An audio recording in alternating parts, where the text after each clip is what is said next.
I want to share an incredible story, and I'm indebted to Rabbi David Ashir for this beautiful Chanukah story. So there's a woman named Mrs. Gordon, and she used to help out financially a woman named Mrs. Spitzer. And one day she wanted to visit this Mrs. Spitzer to see exactly where her money was going to. And she knocks on the door and she walks in, and on the frame she sees a picture of a woman, and she is in absolute shock because that is the woman, she explains, who saved her life.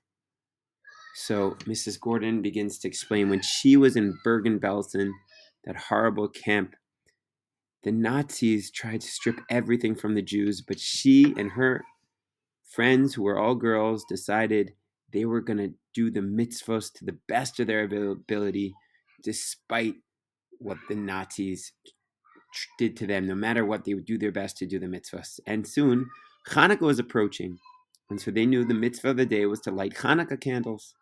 And so somehow they saved a little extra margarine and took a little cloth from their clothing for the wick. The only thing they needed was a vessel to make that Hanukkah candle. And they thought of an idea. Let's use potato peels. But even that was very hard to come by until they realized that for exactly 5 minutes in the kitchen from 12 to 12:05, the Nazi guards were on a change of shift, and if they snuck to the kitchen and got the potato peels, they could light their candles.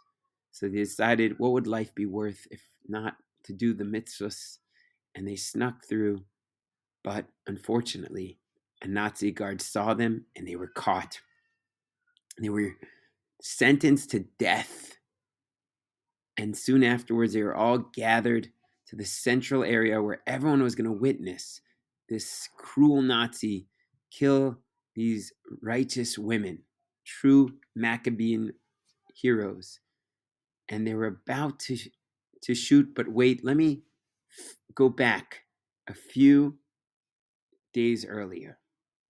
A few days earlier, these girls who were on death sentence had snuck out because there was one Jewish woman that got better treatment than everyone else because she was a genius. She knew a lot of languages and she would, translate different documents and help the Nazis to understand different languages.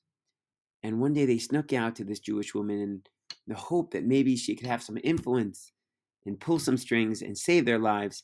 And they actually caught her right on that beginning of Hanukkah. She herself was lighting Hanukkah candles, singing the Ma'uz Tzor. And they thought this was a good sign. And they said, "Hello, can you help us out?" But the woman was startled. "What are you doing here? We could get killed." And she quickly got them out of there before she got in trouble. In any case, flashing forward, the girls are standing before the Nazis, and this is the end.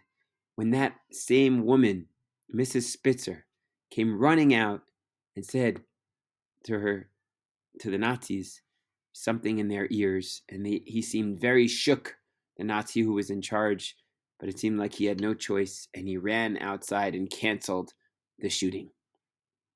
Soon afterwards, the British invaded this camp, and everyone went free. And that was a woman who Mrs. Gordon saw on that painting that day, that Mrs. Gordon who had saved her life. And now it was time for the daughter of Mrs. Spitzer to tell her side of the story. Now it all made sense. You see, just a few years earlier, she had a dream where her mother, Mrs. Spitzer, came to her in a dream and said in Yiddish, 5 for 5. And indeed, soon afterwards, she had quintuplets, 5 daughters. She had always wanted twins, but she got quintuplets. And Mrs. Spitzer had saved 5 girls' lives through her act of heroism. And so she was Zoiche. She merited to, through her mother, give 5 new children, new Jewish souls, to bring a lot of light, a lot of Hanukkah light into the world. Hina, hina, hina.